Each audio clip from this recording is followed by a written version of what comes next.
خبرهای اقتصادی امروز 4 январ در پیام تیوی. در تاجیکستان نرخنامه‌ها به خدمت‌رسانی‌های پولکی طبی در مؤسسه‌های دولتی و خصوصی طبی در سال 2023 باید در سطح عملکننده به تغییر نگاه داشته شود. طوری که خدمات ضد انحصاری نزد حکومت جمهوری خبر می‌دهد، این به مؤسسه‌های طبی نوتأسیس و خدمت‌رسانی‌های پولکی که نو جاری کرده می‌شوند دخل ندارد. این قرار خدمات ضد انحصاری با مقصد اجرای دستور حکومت تاجیکستان قبول شده است. ذکر می شود که نرخنامه خدمت‌رسانی‌های نقشوی پولکی طبی در مؤسسه‌های دولتی و خصوصی طبی تاجیکستان در سال 2023 طبق طلبات قانونگذاری ضد انحصاری در زمینه کالکولاسیا و اساسناکنی اقتصادی پیشنهاد شده تحلیل کرده شده باید با ترتیبی مقرر گردیده به موافقه رسانیده شود.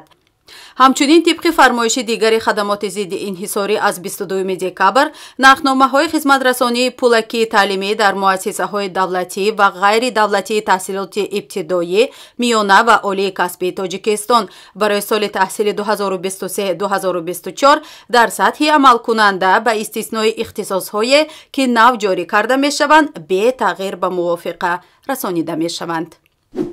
شرکت تاجیک تلکام وابسته به خدمات علاقه که راهبری‌اش را بیگ صبور خدای رئیس جمهور امامعلی رحمان به عهده دارد و تقریباً آن را به شرکت شخصی تبدیل داده است، از طرف حکومت تاجیکستان بار دیگر امتیاز دریافت کرد. امتیازات مالیوی را در تاجیکستان اساساً شرکت‌ها مربوط به خانواده رئیس جمهور امامعلی رحمان دریافت می‌کنند.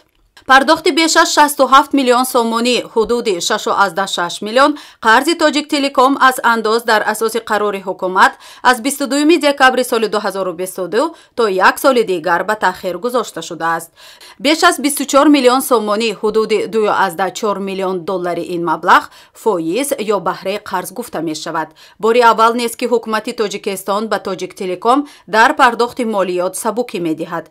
یادآور می شویم نصرت الله دولتزاده رئیس کمیته انداز تاجیکستان روز 14 ایولی سال سپری شده در نشست مطبوعاتی خبر داده بود که شرکت ساختمانی کامل 2010 که به پسر بیگ صبور رئیس خدمات علاقه و خدای رئیس جمهور تاجیکستان مربوط است، از انداز بیش از 4 میلیون سومانی قرضدار می باشد. محمد سعید زویدزاده رئیس کمیته ساختمان و معماری تاجیکستان در نشست مطبوعاتی سال گذشته گفته بود که شرکت‌های بیگ صبور کامل 2010 و نیاگرا با دستور رئیس شهر دوشنبه وارد روی خط سیاه شدند و به آنها دیگر اجازه ساختمان داده نمی شود. زویدزاده گفته بود از این پس به بیگ صبور در دوشنبه دیگر اجازتنامه ساختمان نمی دهند.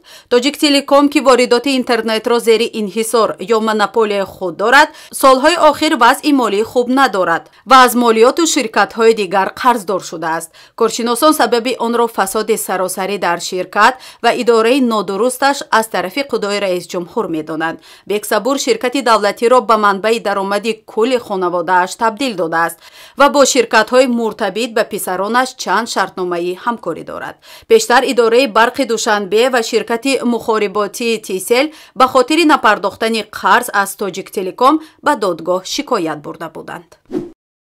در 3 سال آینده در تاجیکستان حدود 200 طرح دولتی سرمایه گذاری عملی می شود. طوری از ساختارهای دخلدار بلوک اقتصادی کشور به رسانه‌های محلی اطلاع دادند تا سال 2025 تطبیق بیش از 200 لایحه دولتی سرمایه گذاری در نظر است و تنها به بخش واقعی و زیربنایی بیش از 82 میلیون سومانی حدود بیش از 8 میلیارد دلار سرمایه گذاری خواهد شد.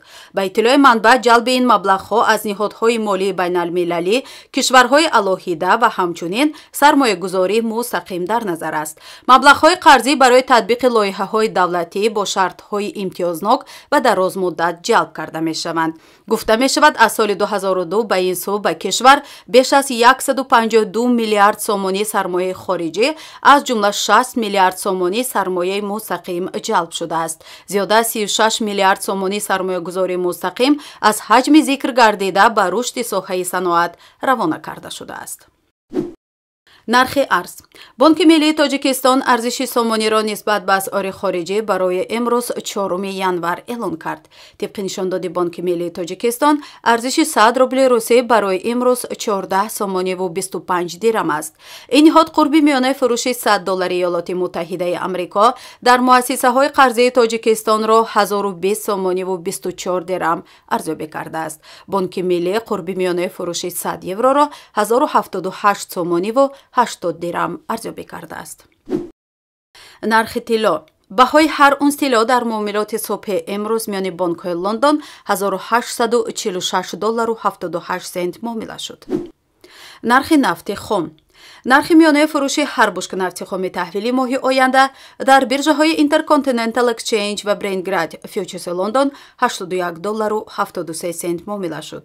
нархи миёнаи ҳар бушка нафти хоми таҳвили моҳи оянда дар биржаҳои New York Mercantile Exchange ва Lightswitgrad Oil New York $76.56 муомила шуд.